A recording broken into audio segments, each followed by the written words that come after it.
સરસ વાત કરી ભાઈએ. શાસ્ત્રોક્ત રીતે ખરેખર તો ખાલી કંઠી બાંધી હતી એટલે ગુરુ નહીં. હા, નહીંતર તો આપણે કંઠી, અમે કંઠી તો બાંધી છે. અરે કંઠી વિનાના પણ, કંઠી બાંધ્યા વિનાના પણ ગુરુ બને. હા, ભગવાન દત્તાત્રેયને 24 ગુરુ હતા. એ તો કૂતરાને પણ ગુરુ માનતા હતા. તો કઈ કૂતરો એને કંઠી બાંધવા નતો આવ્યો, જેમાંથી મને સારા ગુણો મળે તે. હા, પણ ઘણા તો પથરા દેવાય હોય, ગુરુ નો હોય, પથરા દેવાય હોય, પોતે ડૂબે ને બીજા નહીં ડૂબાડે. અમુક લાકડા દેવા હોય, હા, પોતે તરે પણ 2-4 ને તારી હોય. અમુક નાવડા દેવા હોય, જેટલા આવે એટલા ને તારે, જાજા ને તારે નહીં. અને અમુક ગુરુ એવા હોય કે તરતા શીખડાવે, તારે નહીં પણ તરતા શીખડાવે. એ ક્યારેય ભવ સાગરમાં ડૂબે નહીં. તો ભગવદ્ ગીતા આપણને તો તરતા શીખડાવે. તો આવતીકાલે પણ આપણે ગુરુનું પૂજન કરીએ, આપણા ગુરુને નમસ્કાર કરીએ.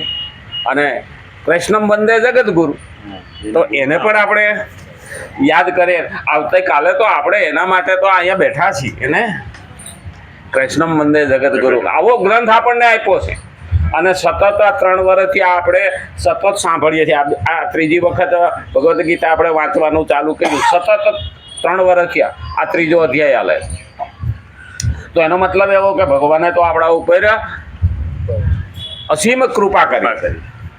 5000 વર્ષ પહેલા ભલે કહ્યું, પણ અત્યારે આની જરૂર છે.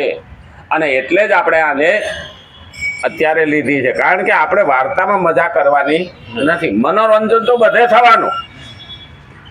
મનને ખાલી આનંદ આપવાથી કલ્યાણ થવાનું નથી. પણ મનનું જ્યારે મનન થાય અને આત્માનું કલ્યાણ થાય તે ભવસાગર તરી શકાય. નહીં તો દરિયામાં કઈ જગ્યાએ અટવાઈ જશું ને એનું નક્કી નહીં. ખરેખર જોવા જઈએ ને તો વિશ્વમાં ડંકો વગાડનાર 1893ની અંદર સ્વામી વિવેકાનંદ જ્યારે વિશ્વમાં ધર્મ પરિષદમાં ગયા અને આ ભગવદ્ ગીતા હાથમાં લઈ અને એને પડકાર ફેંક્યો હતો કે જગતને આ ભગવદ્ ગીતાના વિચારો વિના ઉદ્ધાર નથી. પણ એણે ત્યાંથી આવ્યા પછી પોતાના ગુરુના નામે શ્રી રામકૃષ્ણ પરમહંસ મિશન હું ભગવદ્ ગીતાનો વિચારો આપવા માટે સ્થાપના કરી. પોતાના ગુરુનું નામ નહીં. આટલો મહાન હોવા છતાં એણે પોતાના નામની નહીં, પોતાના ગુરુના નામની. અર્જુને દ્રોણાચાર્યએ કહ્યું એમ દ્રૌપદની સામે યુદ્ધ કરી બંધન બનાવીને ગુરુના સામે કર્યા. સાંદીપની ઋષિના આશ્રમમાં કૃષ્ણ ભગવાન ભણતા છે. અને ગુરુ દક્ષિણા માટે એણે કીધું તો મારો દીકરો ગુમ થઈ ગયો છે, એને લાવી આપ. તો ભગવાન ઇન્દ્ર પાસે જઈને, યમરાજા પાસે જઈને કીધું કે આનો જીવ જ્યાં હોય ત્યાંથી લાવો, એને દેહ અર્પણ કરો અને મારા ગુરુને મારે દક્ષિણા આપો. દીકરો લાવી. કેવા કેવા ગુરુઓ છે. અને કૃષ્ણ બ્રહ્મ હોવા છતાં પણ ગુરુનું માન રાખ્યું. અને રામ બ્રહ્મ હોવા છતાં વિશ્વામિત્ર અને વશિષ્ઠનું માન રાખ્યું. આપણે ગમે એટલા મોટા થઈ જઈએ, પણ આપણે જે શિક્ષક પાસે ભણ્યા છીએ એને તો કદી ભૂલાય નહીં. કારણ કે પાયાની ઈંટ તો એ છે. જો એને આપણામાં ન નાખ્યું હોત તો આપણે ટોચ ઉપર જઈ શકત ખરા. આ પેલું યાદ રાખવું જોઈએ. જ્યાંથી એકડો ઘૂંટા ને, કારણ કે માં તો પહેલી ગુરુ છે. આપણે જૈનમાં ને તે પછીની પહેલી ગુરુ હોય ને તો માં, અને પછી જે જ્ઞાન આપનાર ગુરુ છે. અને એ જ્ઞાન આપે છે ને ત્યારે આપણો બીજો જન્મ થાય છે. એટલે એને કીધો દ્વિજ.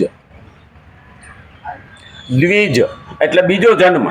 કારણ કે માએ જન્મ આપ્યો, સંસ્કાર આપ્યા અને જગતમાં મૂકવા માટે થઈ અને એને ગુરુને હોય.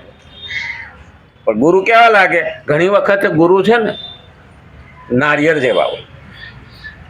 આપણને ઉપરથી સોયત્રા લાગે, પછી કાટલી કડક હોય. અમારો ગુરુ તો બહુ કડક છે, પણ પછી અંદર નરમ હોય. એટલો યાદ રાખવાનો કે ભાઈએ વાત કરી ને કે કુંભાર છે એ ટપલું મારે પણ હેઠે હાથ રાખે. નહીતર માટલું ફહકી જાય. એટલે ગુરુ છે એ ભલે ટોકે ટપલું મારે પણ એ શિષ્યને સુધારવા માટે છે, પણ અંદર એને તો મુલાયમ હાથ રહેલો જ છે. એટલે આપણને ગુરુ પણ જો કડવા શબ્દ કે ગુરુ વિના ન કોઈ કહે, મા બાપ અને ગુરુ એ આપણા છે, બીજા કોઈ કે નહીં. બાકી તો બધા સ્વાર્થી છે, સ્વાર્થ પૂરો થાય ત્યાં સુધી મીઠું બોલે અને પછી લાત મારે. આ પેલું સમજી લેવાનું. અને એટલે કીધું છે કે ગુરુને ભૂલી શકાય નહીં. મારા જીવનમાં કંઈ પણ એવો પ્રસંગ આવે ને તો પણ પ્રભુ હું તમારું ઋણ ચૂકવી શકું નહીં. મા બાપ અને ગુરુ આ ત્રણનું ઋણ ચૂકવવું ને બહુ અઘરું છે.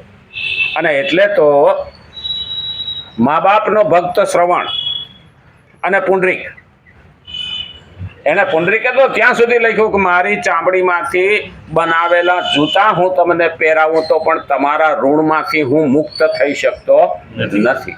તો ગુરુએ પણ આપણને આ જગતની અંદર આત્માનું અને જીવનનું કલ્યાણ કેમ થાય એનું જ્ઞાન આપીને આપણને જગતમાં ઉજળા બનાવ્યા.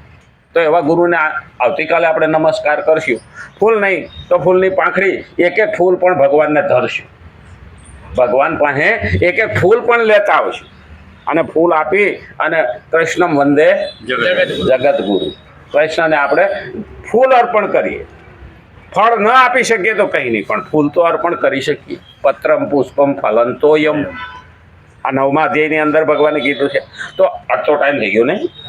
હા, આવતીકાલે જો રામચંદ્ર ભગવાન કૃષ્ણ કનૈયા લાલ ગજાનંદ ગણપતિ ભગવાન નમઃ પાર્વતી પતે હર હર